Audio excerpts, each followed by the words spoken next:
Seigneur, ta parole est grande, elle demeure à jamais. Ta parole est infaillible, rien ne peut la supprimer. Bonjour chers téléspectateurs et bienvenue à toutes et tous de partout dans le monde à un nouvel épisode de notre programme quotidien d'études bibliques Toute la Bible. Comme nous l'avons déjà dit, dans ce programme, nous présenterons une étude de tous les livres de la Bible, de la Genèse à l'Apocalypse, chaque jour du lundi au vendredi. Nous sommes arrivés dans notre étude du livre de la Genèse, le premier livre de la Bible, et le premier livre du Pentateuque. Nous sommes arrivés au chapitre 11. Avec cette étude du chapitre 11, nous finirons la première partie du livre de la Genèse. Nous savons que le livre de la Genèse est divisé en deux parties, chapitre 1 à 11 et chapitre 12 à 50. Et dans le chapitre 11, nous voyons un désastre. C'est un événement très important, le quatrième et dernier des 4 événements qui ont eu lieu dans la première partie de 1 à 11. La création, la chute, le déluge et la confusion des langues. Comme nous commençons l'épisode, je voudrais accueillir au studio mon invité, le serviteur de Dieu, frère Youssef Riyad. Bienvenue, Merci, frère Youssef. frère Riyad. J'accueille aussi les invités, bienvenue à tous. Frère Youssef, parlez-nous du début du chapitre 11 et de ce qu'il représente dans les livres de la Genèse. Ce chapitre, comme vous l'avez déjà dit, nous parle du dernier des 4 événements qui sont très importants. Dans la première partie du livre de la Genèse, à partir du chapitre 12, nous apprendrons de 4 patriarches. Alors ce chapitre-là nous raconte de la confusion des langues. Et comme nous l'avons dit, que le chapitre 11 devrait précéder le chapitre 10 chronologiquement. Car dans le chapitre 10, il nous montre les tribus qui ont été dispersées et comment la terre a été répartie entre eux selon leur langue. Quelle est l'origine de ces langues? Ce chapitre-là nous explique l'origine de ces langues. Car les hommes ne voulaient pas se disperser sur toute la terre, comme notre Seigneur l'a ordonné, dispersez-vous et remplissez la terre. Dispersez-vous. Oui, exactement. Ils voulaient se rassembler en un seul endroit, et ils voulaient bâtir une tour dont le sommet arrive au ciel. Bien sûr, ce n'était pas le ciel de Dieu auquel ils voulaient arriver, car ils n'étaient pas aussi stupides. Mais pas seulement ça, ils étaient les ennemis de Dieu, parce qu'ils avaient refusé Dieu complètement. Ils disaient à Dieu, « Éloigne-toi de nous, nous ne désirons pas connaître tes voies. » Ils se sont donc rassemblés pour bâtir une tour afin d'adorer le diable. C'est pour cela que ce chapitre est très important, parce qu'il est le début du paganisme qui s'était répandu depuis ce temps dans tous les coins du monde. Ce chapitre représente le début du paganisme. Exactement. Et aussi la source de la divergence entre les langues. C'est vrai. Si les gens aujourd'hui veulent savoir pourquoi on a des langues différentes, chez tous les peuples de la terre, nous trouvons la raison de ceci dans Genèse 11. Ceci était comme un jugement de Dieu. C'est pour cela que il ne faut pas être fier des langues, car les langues étaient un genre de jugement de Dieu sur les hommes. Exactement. Je vais lire quelques versets et je voudrais vous poser une question après. Allez-y. En ce temps, toute la terre avait une seule langue et les mêmes mots. Après avoir quitté l'Est, ils trouvèrent une plaine dans le pays de Shinéar et s'y installèrent. Ils se dirent l'un à l'autre, « Allons, faisons des briques et cuisons-les au feu. » La brique leur servit de pierre et le bitume de ciment. Ils dirent encore, « Allons, construisons-nous une ville et une tour dont le sommet touche le ciel. Et faisons-nous un nom afin de ne pas être dispersés sur toute la surface de la terre. » L'Éternel descendit pour voir la ville et la tour que construisaient les fils d'Adam. Et il dit, « Les voici qui forment un seul peuple et ont tous une même langue. Et voilà ce qu'ils ont entrepris. Maintenant, rien ne les retiendra de faire tout ce qu'ils ont projeté. Allons, descendons et là brouillons leur langage, afin qu'ils ne se comprennent plus mutuellement. » L'Éternel les dispersa loin de là sur toute la surface de la terre. Alors ils arrêtèrent de construire la ville. C'est pourquoi on l'appela Babel, parce que c'est là que l'Éternel brouilla le langage de toute la terre, et c'est de là qu'il les dispersa sur toute la surface de la terre. Commençons par le premier verset. Toute la terre avait une seule langue, et donc les mêmes mots. Après avoir quitté l'Est, ils trouvèrent une plaine dans le pays de Shinéar. Que représente cette plaine au début de cet événement? Premièrement, c'est très intéressant qu'ils soient allés vers l'Est. Et ce qui est magnifique dans la Bible, c'est que toujours elle nous raconte de l'Est sous une certaine connotation. Par exemple, si nous lisons Genèse 3, Genèse 4, Genèse 11 et Genèse 13, et aussi Ésaïe chapitre 2 et le livre des Nombres chapitre 23, nous trouverons alors dans tous ces chapitres exactement la même idée, l'éloignement de Dieu et par conséquent le rapprochement du diable. C'est-à-dire quand Dieu a chassé l'homme, Adam, c'était vers l'est du jardin d'Éden. Lorsque Caïn s'est échappé ou est sorti de la présence de Dieu dans Genèse 4, il est allé vers l'est du jardin d'Éden. Et ici, dans leur voyage, ils ont voyagé vers l'est. Et lorsque Lot a voulu se séparer d'Abraham, le croyant pieux, il est allé vers la région de l'est. Et quand nous lisons encore dans Ésaïe chapitre 2, il est dit qu'ils sont remplis de l'Orient. Ça veut dire quoi? Ça signifie remplis l'idolâtrie de l'Orient. L'idolâtrie de l'Orient, ou bien les superstitions religieuses. Et ainsi, nous voyons cette même idée qui circule dans toute la Bible sainte, ce qui prouve et confirme que celui qui a écrit la Bible est un seul, et non pas 40 auteurs, bien que 40 auteurs aient été utilisés. Mais tous ces 40 auteurs ont été dirigés par l'auteur principal qui n'est autre que l'Esprit Saint. Donc, aller vers l'Est signifie la rébellion et la désobéissance. C'est vrai. Et la bénédiction arrive quand Dieu nous amène de l'Est à Oui. l'Ouest. Je me souviens que le peuple de Dieu est entré dans la terre promise de l'Est vers l'Ouest. Oui. Ils sont arrivés de la rivière du Jourdain à Moab et ils ont traversé le Jourdain de l'Est vers l'Ouest. Et quand le tabernacle a été bâti, la porte était vers l'Est pour que celui qui y entre tourne le dos à l'Est. Mais l'apostasie et la désobéissance, par exemple, Naomi est partie de Bethléem vers Moab. C'était de l'ouest vers Exactement, l'est. C'était exactement. donc opposé à la bonne direction. Exactement. Et il devait y avoir une punition. Et la punition était la mort de son mari et de ses fils. Mais quand Dieu l'a restaurée, elle était revenue vers l'ouest. Donc l'est représente toujours l'idolâtrie et la Et rébellion. l'Ouest représente le contentement. Par exemple, Moïse dit à Nephtali, « Toi qui es rassasié de faveur et comblé des bénédictions de Dieu, prends possession de l'Ouest et du Sud, et non pas l'Est ni le Nord. » Donc ce n'est pas correct de dire que l'est est toujours la source de la Au bénédiction. contraire, Parce qu'il représente le lever du soleil et nous attendons le Christ, Au contraire. le soleil de la justice. Et nous devons apprendre ce que l'Est représente dans la parole de Dieu. dans Ézéchiel chapitre 8, nous lisons que Dieu était très fâché de voir des personnes qui se sont détournées de l'Ouest et ils se sont tournés vers l'Est, et c'est d'ailleurs l'une des plusieurs raisons qui ont causé le jugement divin sur le peuple de Dieu dans l'Ancien Testament. L'Est dans la Bible représente l'idolâtrie et la rébellion et C'est l'éloignement de Dieu. C'est vrai. Nous ferons une pause et reviendrons avec une question.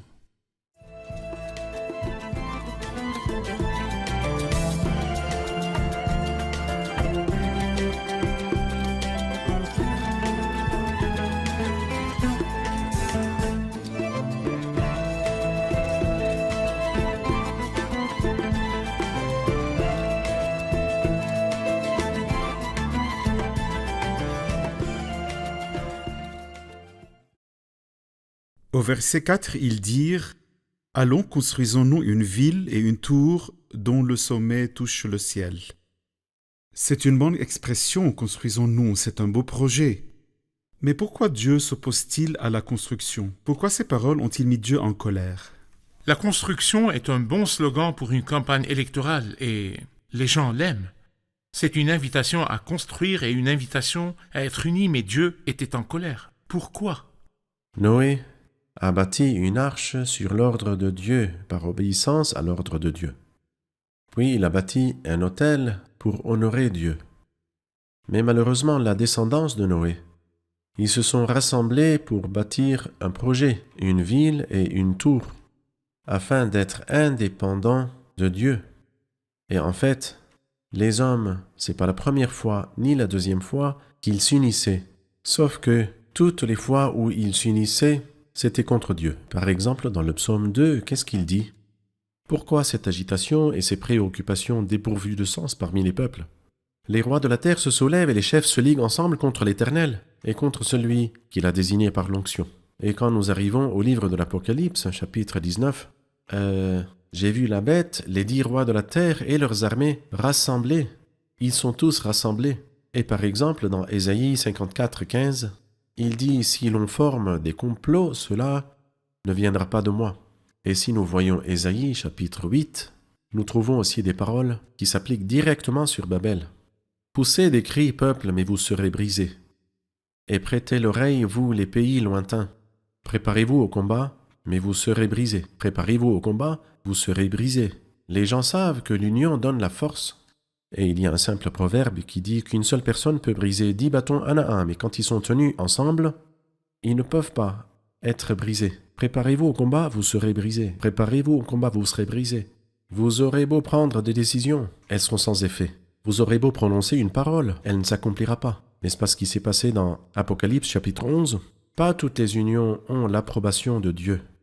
Nous n'oublions pas que à la croix, tout le monde a répondu et a dit D'une seule son voix. sang est sur nous et sur nos enfants. C'est vrai. Cette union-là ne provenait pas du tout de Dieu.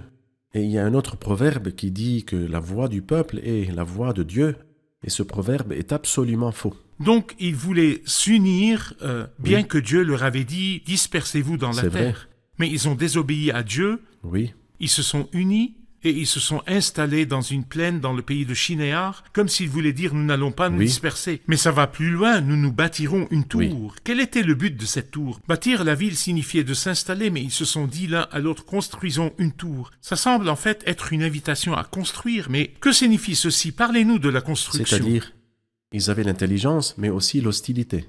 L'intelligence, bien sûr, parce qu'ils ne voulaient pas vraiment monter au ciel de Dieu, parce qu'ils savaient très bien qu'il est impossible d'atteindre le ciel de Dieu, pas même par des fusées, et sûrement pas avec une tour qui touche le ciel de Dieu.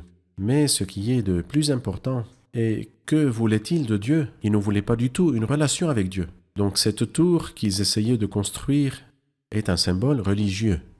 Et ceci, comme nous l'avons déjà dit, ils adoraient là, et c'était le début de l'idolâtrie, qui a été dispersée partout dans le monde depuis ce temps, et jusqu'à ce qu'elle arrive à sa fin, qu'elle arrive à son apogée, avec l'enlèvement de l'Église dans Apocalypse 17 et 18. Et je pense qu'autour de nous, aujourd'hui, nous voyons et nous écoutons, nous voyons comment les différentes religions s'unissent ensemble dans un seul endroit, pas pour obéir à la parole de Dieu, mais pour un compromis. Vous faites un compromis, je fais un compromis. Mais quel compromis je fais ? Je fais un compromis sur la parole que Dieu m'a donnée. Bien sûr, ceci aura lieu aujourd'hui, mais ça échouera parce que le Saint-Esprit est là dans le Et monde. l'Église est dans Et le monde. l'Église, oui. Après l'élèvement de l'Église et le Saint-Esprit avec elle, à ce moment-là, le projet de Babel sera complété, comme nous le lisons dans Apocalypse 17 et 18. Mais combien de fois lisons-nous dans Apocalypse, elle est tombée, Babylone, la grande cité. Nous discuterons plus tard du livre de l'Apocalypse, mais maintenant nous verrons quelques images de la tour de Babel. Et nous voudrions votre commentaire. Comment a-t-elle été bâtie et quel était son but ? Et que voulaient-ils faire pour faire un nom pour eux-mêmes ? Voici quelques images de la tour de Babel. Oui, C'est clair que la tour avait la forme d'une spirale pour faciliter l'accès au sommet.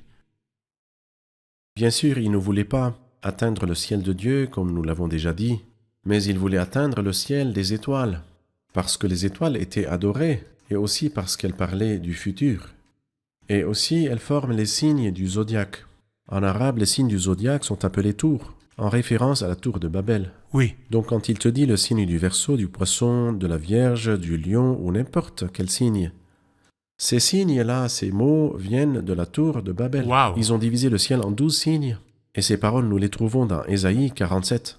Les spécialistes du ciel, ceux qui observent les astres et annoncent chaque début de mois ce qui devra arriver. Et nous savons qu'aujourd'hui, la section la plus populaire dans les journaux et les magazines est celle du zodiaque. Donc, vous apprenez ce qui va se passer dans le futur à partir des étoiles, et cette pratique a commencé avec la tour de Babel. Et j'attire l'attention à une autre idée intéressante qui est présente dans le verset 3. « Allons et faisons des briques et cuisons-les au feu. » Alors la brique leur servit de pierre, et ils ont utilisé le bitume à la place du ciment. Donc, ils n'avaient pas de pierre ni de ciment, mais ils les ont remplacés par autre chose. C'est ce qu'on appelle l'imitation.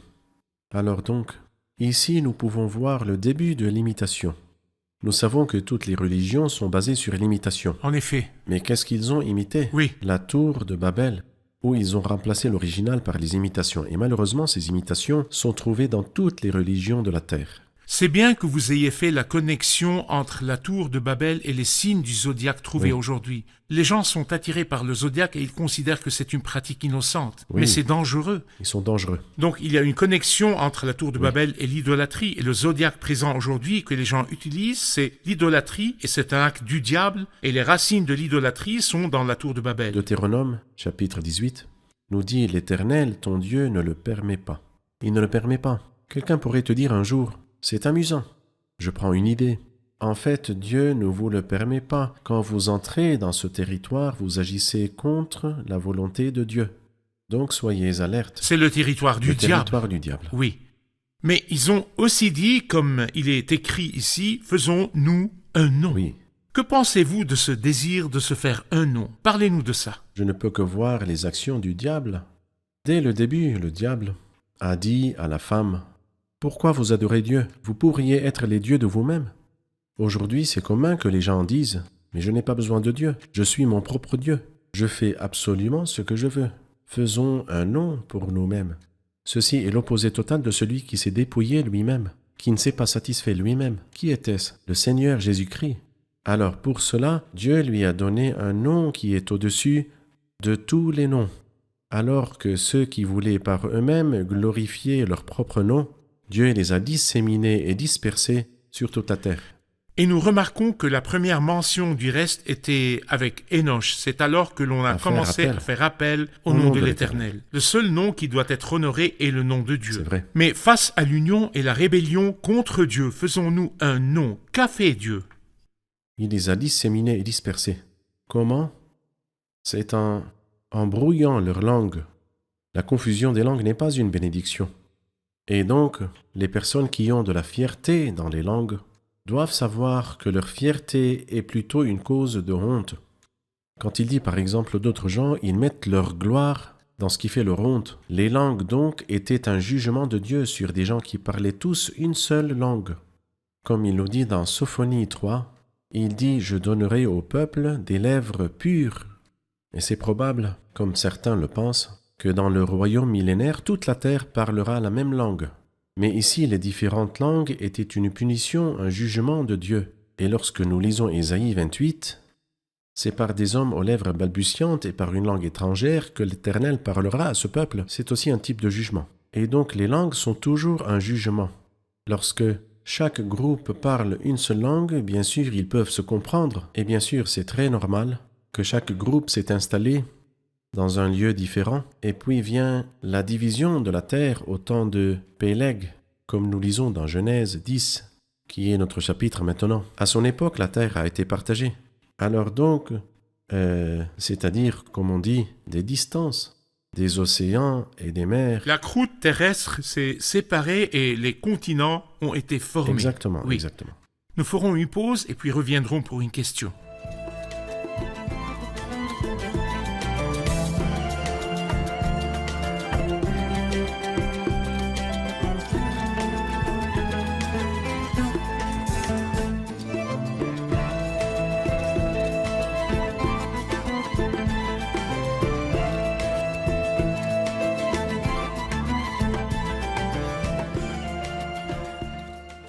Dans Actes des Apôtres, chapitre 2, nous lisons à propos d'un autre type de langue le jour de la Pentecôte. Nous voudrions savoir la différence entre les langues dans Actes 2 et Genèse 11. À vous, frère Youssef. Je crois que ce chapitre est en relation avec deux autres chapitres et non pas un seul. Une relation entre Genèse 11, Acte 2 et Apocalypse 5. Et je vois dans Genèse 11 le jugement divin. Et je vois dans Acte 2 la grâce divine. Et dans Apocalypse 5, la gloire divine. Il y a une différence entre les trois. Dans Genèse 11, comme nous l'avons dit, il y a un jugement divin sur un peuple rebelle qui voulait agir contrairement au commandement de Dieu. Dispersez-vous, ils ne voulaient pas le faire. Ils se sont unis. Ils se sont unis, donc Dieu les a dispersés par un jugement. S'ils ne voulaient pas faire comme Dieu leur dit volontairement, par obéissance, donc ils obéiraient obligatoirement par le jugement divin. Et donc personne ne pouvait se comprendre que s'ils étaient dans un seul groupe, parce que chaque groupe parlait une langue différente. Dans Acte 2, c'est l'opposé.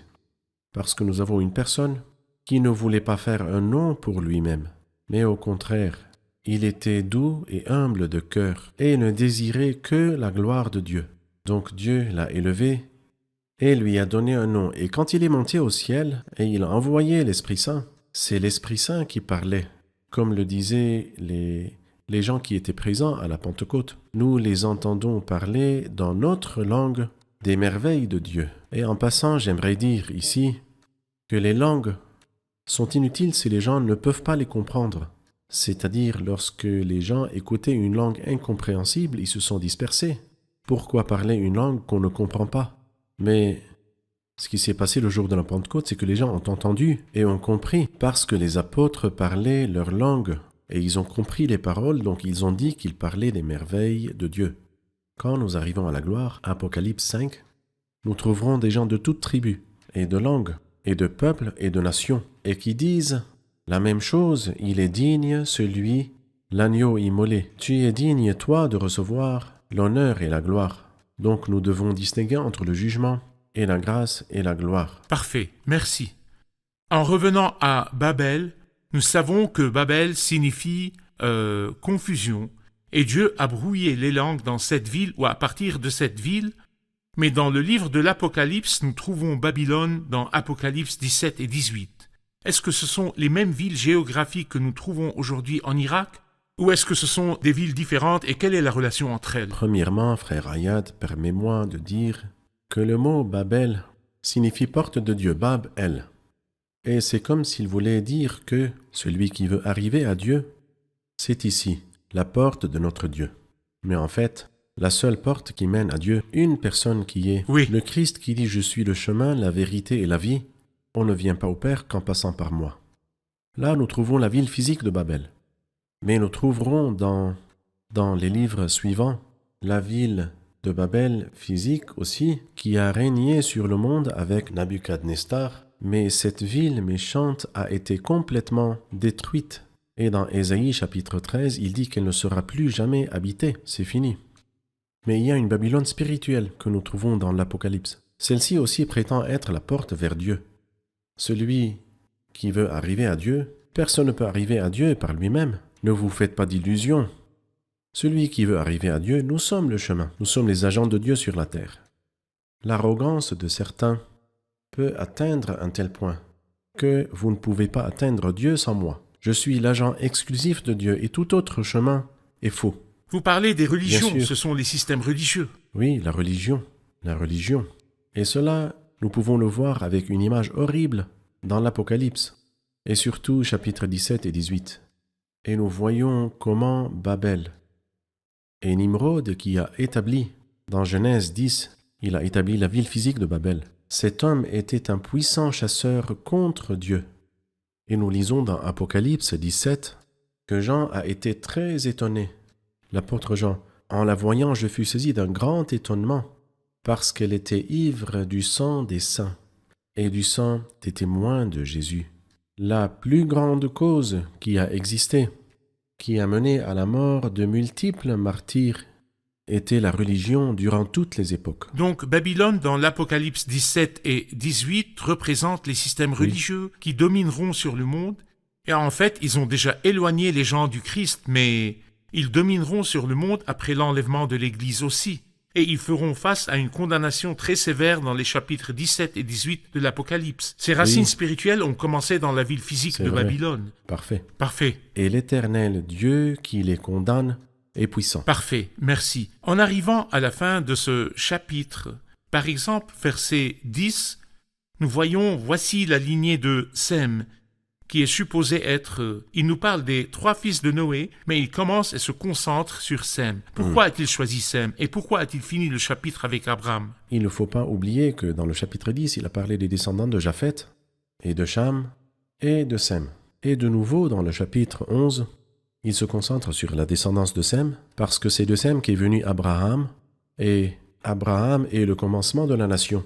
Nous pouvons dire qu'il y a 3 commencements dans le livre de la Genèse. Adam, le début de l'humanité, Noé est le début des nations, et Abraham est le début de la nation. Et c'est pourquoi il nous donne la descendance de Sem. Jusqu'à arriver à Abraham, il ne donne pas toute la descendance de Sem. mais seulement la ligne directe qui mène jusqu'à Abraham. Et puis, il évite les autres descendances de Sem et Cham et Japheth, tous, et se concentre seulement sur la descendance d'Abraham qui a été bénie par Dieu. Et bien sûr, il avait toujours des témoins parmi les nations. Mais cette relation de Dieu personnelle et spéciale était avec cette nation. Merci frère Youssef, c'est une excellente explication, que Dieu vous bénisse. Nous allons revoir l'épisode avec nos invités. Qu'avons-nous appris dans notre épisode? Comme le diable incarné dans le serpent a déçu Ève et lui a dit qu'elle serait comme Dieu, et donc qu'elle serait son propre Dieu, nous trouvons dans Genèse 11 des gens qui ont voulu se faire un nom, et donc Dieu les a dispersés sur toute la surface de la terre. En revanche, le Seigneur Jésus-Christ s'est dépouillé de lui-même, et donc Dieu lui a donné un nom au-dessus de tout nom. Nous avons appris que la construction et destruction n'est pas mauvaise en elle-même, mais que l'important est d'obéir à Dieu. Noé a obéi à Dieu quand il lui a ordonné de bâtir l'arche, et il a été béni. Mais nous voyons dans le chapitre 11 qu'il voulait bâtir la tour pour être indépendant de Dieu, et donc ils ont été maudits par Dieu.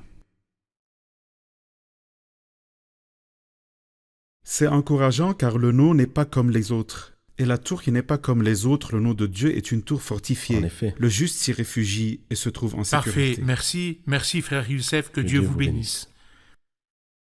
Chers téléspectateurs, il y a une grande différence entre le reste dont il est dit. C'est alors que l'on commença à faire appel au nom de l'Éternel, le reste qui a choisi d'être avec l'Éternel, qui témoigne à Dieu, et la descendance mauvaise de Caïn, et aussi avec cette coalition qui construisait la tour, qui voulait faire un nom pour eux-mêmes. Et cette différence existe toujours. Il y a un reste fidèle qui aime Dieu, proche de Dieu, qui aime le nom de Dieu, et à chaque fois qu'ils se rencontrent, ils accomplissent ce qu'il a dit. Là où 2 ou 3 sont rassemblés en mon nom, je suis au milieu d'eux.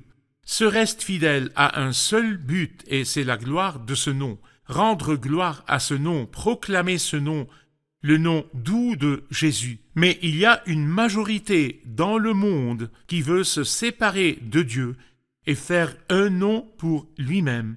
Et vous pouvez choisir, chers téléspectateurs, quand vous unissez votre nom et votre être au nom du Seigneur Jésus-Christ, vous aurez l'honneur, comme Christ a l'honneur, et vous serez bénis à cause de cette connexion entre vous et le Christ. Mais quand vous vous éloignez du Christ et vous abandonnez le Christ, et vous essayez d'établir votre propre nom dans le monde et de vous glorifier vous-même, vous ne récolterez que la malédiction, la destruction et la perte éternelle. Je vous encourage à y penser. Où êtes-vous et que faites-vous? Nous nous reverrons dans le prochain épisode. Que Dieu soit avec vous.